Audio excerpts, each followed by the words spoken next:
I am doing this in my capacity as a private citizen because of my love and support for my country. I am pro-governance, I am pro-Philippines, I'm Filipinos, and I'm very much pro-Duterte for the reasons that they embody the principles I believe is necessary or important to have a better forward-thinking country.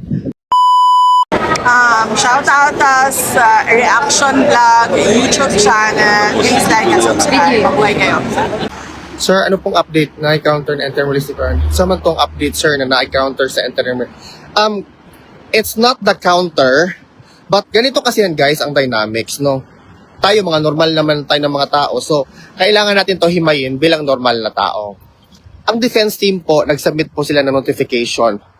Parang sinabihan nila ang pretrial chamber, hey, by the way, kasi kailangan, meron kasi yung mga requirements ang interim release na dapat i-meet before the disadjudication.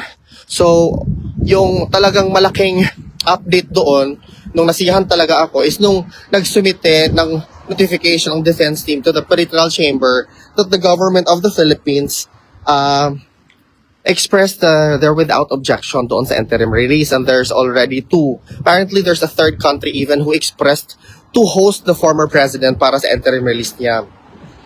Ngayon, pag sumitin ng defense team, of course, the possession of the Office of the Public Counsel for Victims, they are going to also make known their possession about the notification na isinumite ng defense team.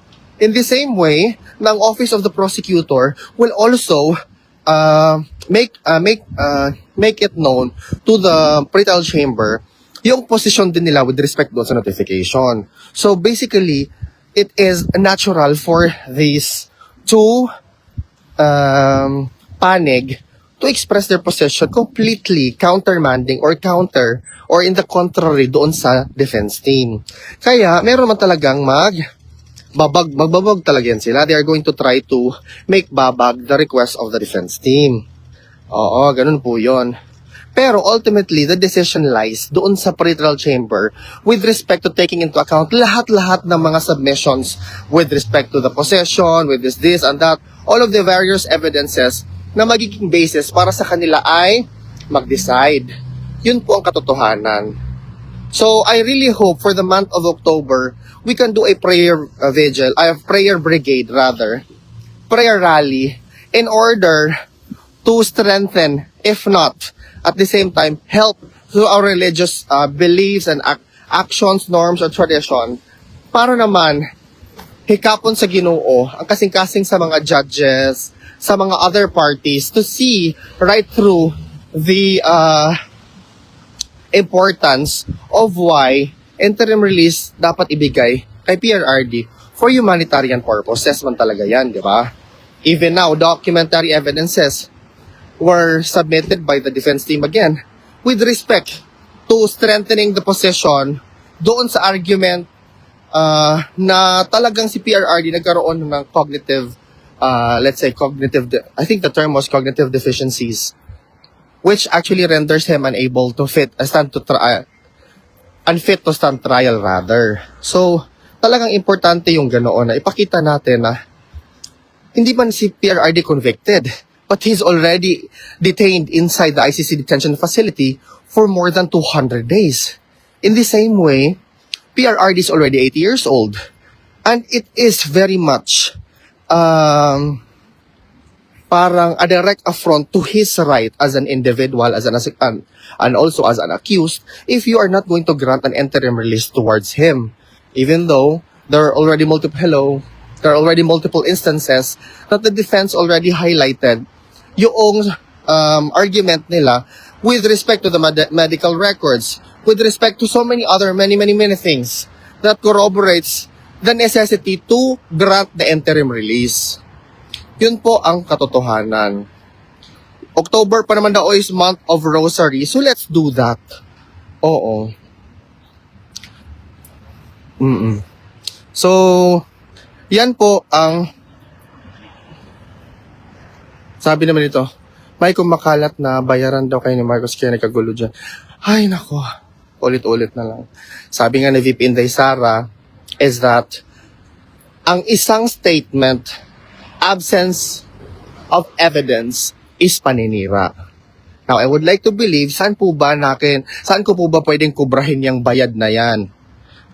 Para kubrahin ko na at ipamigay ko doon sa mga taong nangangailangan talaga doon para magkaroon ng mga kung ano-anong pwedeng gawin sa kanilang pamumuhay or ganyan. I don't know. But if I would like to believe if that's true, if it's that, and if that is real, so sabihan niyo po ako saan yan kubrahin yung bayad na yan. Opo. Yan po yung position ko ha. But to anybody else's position, wala po akong against doon. Kanya-kanya po tayo ng sa buhay. So what transpired was sad, but it was perhaps necessary. Or it was meant to be. Even though planado siya, but it was meant to be to uncover to the world what transpires. Siguro lang the how to say that unwavering na pagmamahal kay PRRD is so good in both with both sides or everybody else. You have yung passion ba and stuff. So it led to the parang explosion. Marie, sino po ba kasi ang nagsabi na granted ng interim list? Hindi, wala naman pong nagsabi. Ini-splice nga nila yung mga video kasi nga gusto nila mga kababayan, gusto nila magkagulo-gulo ang supporters ni PRRD or ng mga Duterte. Sabihin ko po sa inyo, let us be focused. Focus po tayo kung totoo. Kung talagang granted na ang interim list ni PRRD, alam ko tayong lahat gusto natin yung mangyari, no? Ako na po mismo after the pronouncement of course, the family, and of course, kung meron naman publicly available na document for everybody to peruse or to look into, then we can very much say na talagang we have evidences to support these statements or the statement na granted ang interim release ni PRRD. Yun lang po sana. Kasi na-attribute kasi nila sa akin, guys, na nagsabi daw ako na granted ang interim release ni PRRD. Hindi po. Hindi ko po yan sinabi. Hindi ko po yan ginawa. Never ko po yun sinabi talaga. And then all of a sudden, and I don't know why, there's really an effort to diminish my whatever presence I have here on social media, no, to a mere, I don't know, target for a propaganda or something like that. I am doing this in my capacity as a private citizen because of my love and support for my country. I am pro-governance, I am pro-Philippines, I'm Filipinos, and I'm very much pro-Duterte for the reasons that they embody the principles I believe is necessary or important to have a better forward-thinking country na deserve talaga ng bayan natin at mga kababayan nating Pilipino. Yun. So, kung ano man yung mga effort na mga to discredit me, to destroy me, to put me in bad light or whatnot, my conscience is very, very clean. It's clean talaga. I don't have any ulterior motives.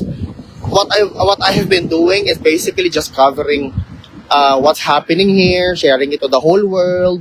Kasi alam ko naman kung ako nasa posisyon ninyo and then I'm from afar. I also want to know the development of the case of PRRD. Yun naman talaga yung akin din.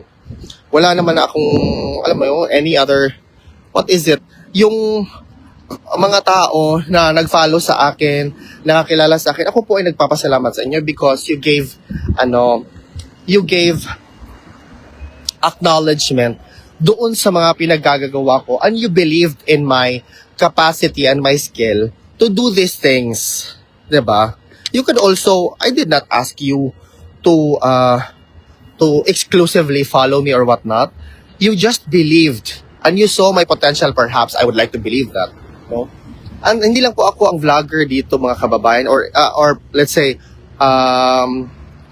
citizen correspondent. Hindi lang po ako yan. Marami po ang mga taong nagka-cover dito.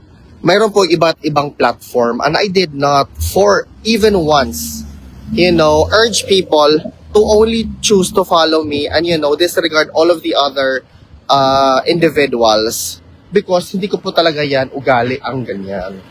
I even wanted na lahat po dapat ay magkaroon ng fair chance, lahat po ay aangat. Kung aangat ang isa, aangat dapat lahat. Yan po kasi yung pananaw ko sa buhay, guys. Why would I ipagdamot ko sa mga kababayan ko ang mga bagay na pwede naman na kaming lahat ang umangat, di ba? Yan po ang ko.